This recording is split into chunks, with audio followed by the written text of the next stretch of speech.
If a man is at home all the time and he's the breadwinner, that's a bad sign. And the problem with being a father is you can never get it 100. If I give you time, we don't have money.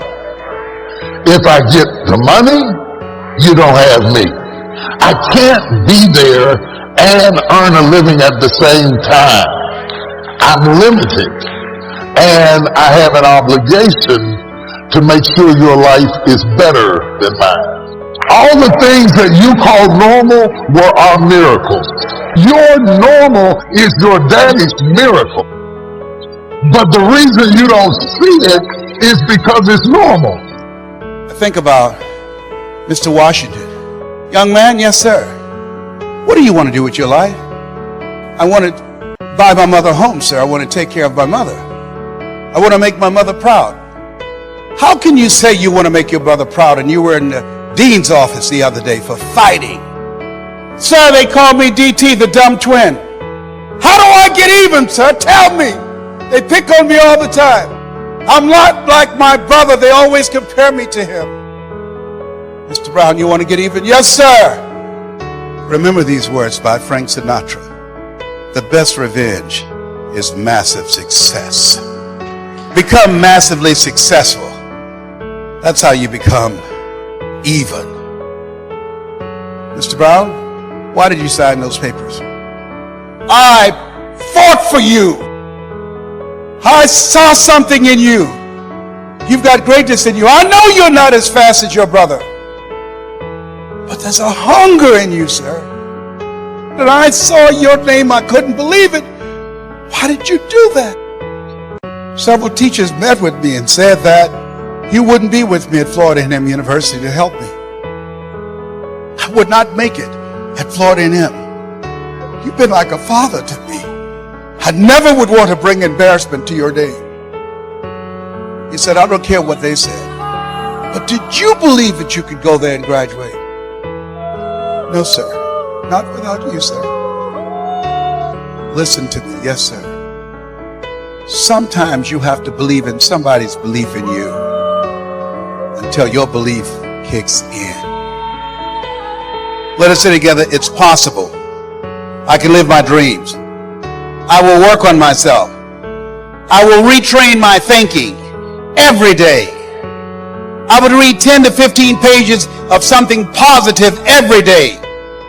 I will turn off my television and turn on my life. Let us say together, it's necessary to detoxify your life. Look at the people in your life and ask the question, what is this relationship doing to me? There are some people you need to let go. Let us say together, let go or be dragged. They're emotional vampires. They will drain you. Bless, can I change them? No. It's a full-time job changing yourself. There's some people that's so negative, they can walk into a dark room and begin to develop. You're talking about earning more money. You got to be serious. People say money won't make you happy. But everybody want to find out for themselves. Here's something else. Write this down. You're going to fail your way to success. There are people who should be there to encourage you. They're going to be the #1 members of the discouragement club. When you have a dream, think it not strange that you'll face the fiery furnaces of this world. You will have tribulations. And don't complain. Don't go around telling everybody. 80% don't care. 20% glad it's you. Suck it up and make it happen. Everybody, let us say together, leap and grow your wings on the way down.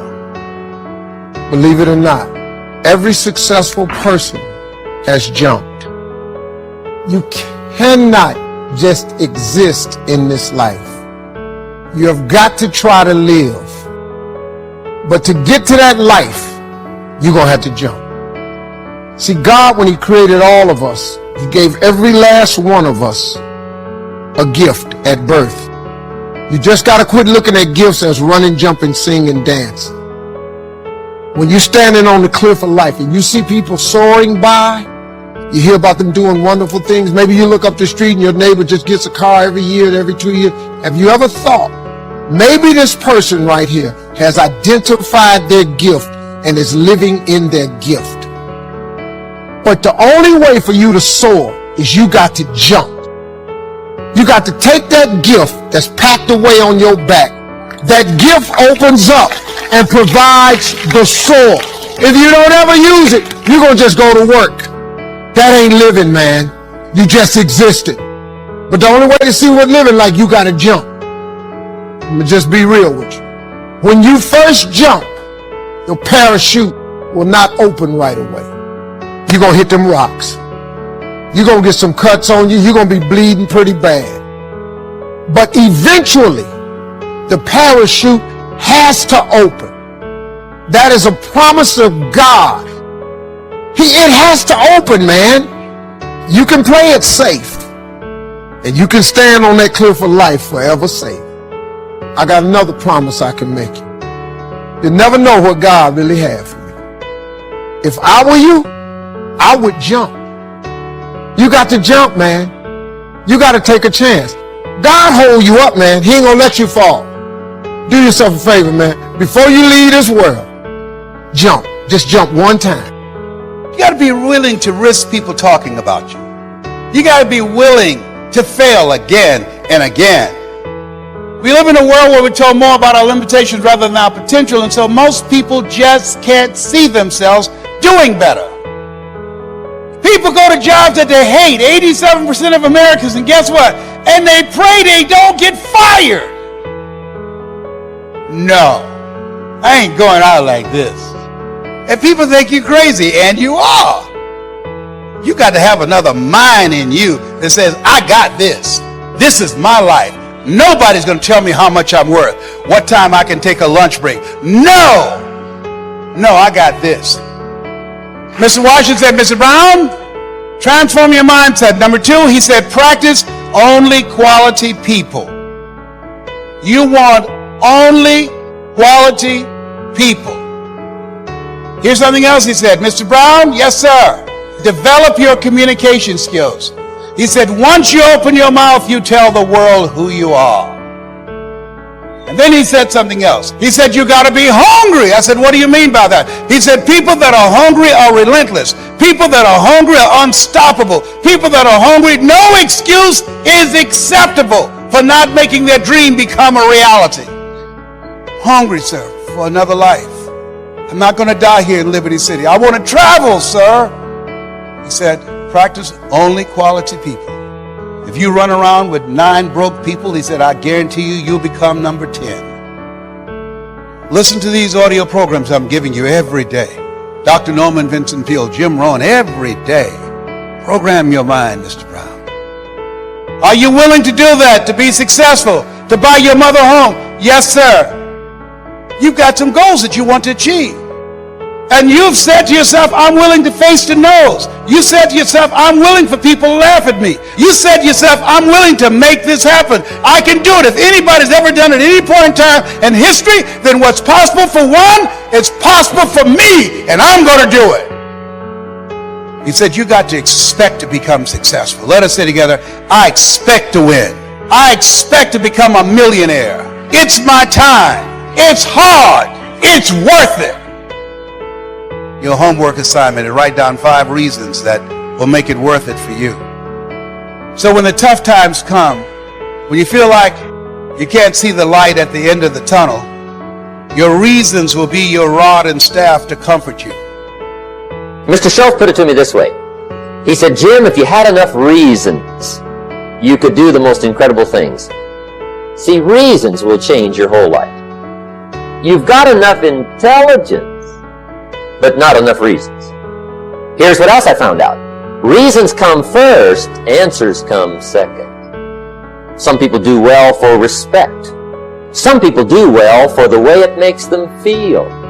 They love the feeling of being a winner. Next is family reasons. Some people do extremely well for other people. That might be one of the most stimulating reasons to do well. Good question tonight. What's got you bombed out of sight to get up early and stay up late and hit it all day? I've fallen out of the sky a few times, but I've never lost that drive to make something unique out of my life. See, reasons altered my whole life. Talking to anybody that's had to go look yourself in the mirror with tears in your eyes and say you're still gonna make it. You're still gonna make it. I don't know when, I don't know where, I don't know how. I know you're gonna make it. I know you're gonna make it. I know you're gonna make it. I know you're gonna make it. You're hurting, but you're gonna make it. You're lonely, but you're gonna make it. You're broke, but you're gonna make it. You're disturbed, but you're gonna make it. If you know what I'm talking about, take 30 seconds and praise God like you lost your mind. Life is going smoothly, then the bottom falls out. Everything is coming up roses, then the bottom falls out. The life starts going your way finally, then the bottom falls out. And when we begin to understand and know that, accepting that reality that we will never ever have things just on an even keel all the time, that you're going to have some ups and you're going to have some downs.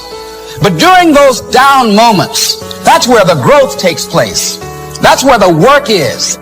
You worked on a job 35 years and now you're laid off. You planned for life to work a certain way and then the bottom falls out. You're looking for this and God sends that. That even though you love God does not mean that the bottom will not fall out. You might be going through a season, since darkness is the absence of a thing. You might be going through a season of the absence of a thing that you legitimately need, but it ain't over. You have to be awfully immature. For you, make some decisions so that you can live your authentic life, so that you can step out of a job that's not you. You were not born to live a boring life. Come on. If normal is getting on your nerves, then you got to change something. See, once you commit yourself, the how will come. Most people are just satisfied to where they are. 87% of people go to jobs that they hate. You say life is short. No, life isn't short. It's just too many people take too long to start living. I wasted a lot of valuable time with a lot of people who really didn't deserve to be in my life. You want to get around the right people. You want to be intentional at creating special moments. You want to be intentional at taking care of yourself. You have the ability to do more than you can ever begin to imagine. It's not what you don't have, it's what you think you need that keeps you from being successful.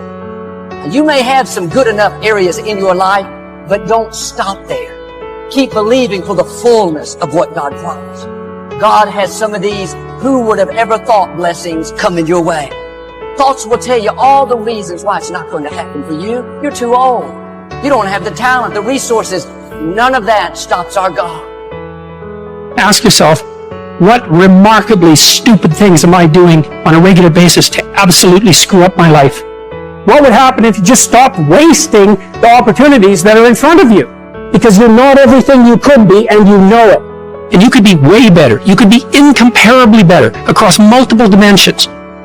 Easy choices, hard life. Hard choices, easy life. What we most fear doing, asking, saying, these are very often exactly what we most need to do. There's a lot of things in life that we can control, but we choose not to. Let's say tomorrow, you now set in your mind you get up at 6 o'clock in the morning. That alarm clock goes off at 6 o'clock in the morning. Your first instinct is, whatever I said yesterday, I was comfortable. It was a nice day yesterday. I made this plan at 8 o'clock at night. Now it's 6 o'clock in the morning. I'm tired. You hit that snooze button, you've now lost the war. Let's say you get up at 6:45 now, because you snooze a few times. You go in the shower, now your day's all late, so now you feel a little guilty, now you can miss your workout, you're running late for work now, and guess what the war's gonna just go f*** you up.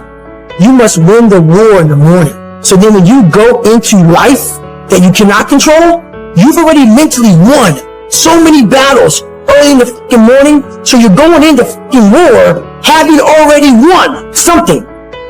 So you're not going to war defeated. You're going to war knowing I did my push-up, I did my sit-ups, I read, I meditated. Whatever you do, you're prepared for what the life is going to bring you. You'll be that person who, no matter what's going on, still says, fuck it. I am going to do what I have to do to get to where the fuck I have to go. Storms happen to all of us. Losers get weak and give up. Losers surrender. Losers give in. But winners, they are fueled by storm. Pain actually pushes them to greatness. They actually love it. They actually feel it. They like the pressure. And if you can grind your way through the hell, if you can grind your way through that defeat, if you can grind your way through that pain, if you can grind your way through it, I'm telling you, it's going to come to pass. Say it with me and breathe life into whatever that thing is. Whatever your circumstances are, say with me, I can. I will get through this. I must. It's going to rain sometimes. I can. You're going to feel discouraged sometimes. I will. No matter what the obstacle, I must. I am a winner. I will not give up. I will not surrender. And in the midst of hell, and in the midst of trials, and in the midst of tribulations, I shall rise.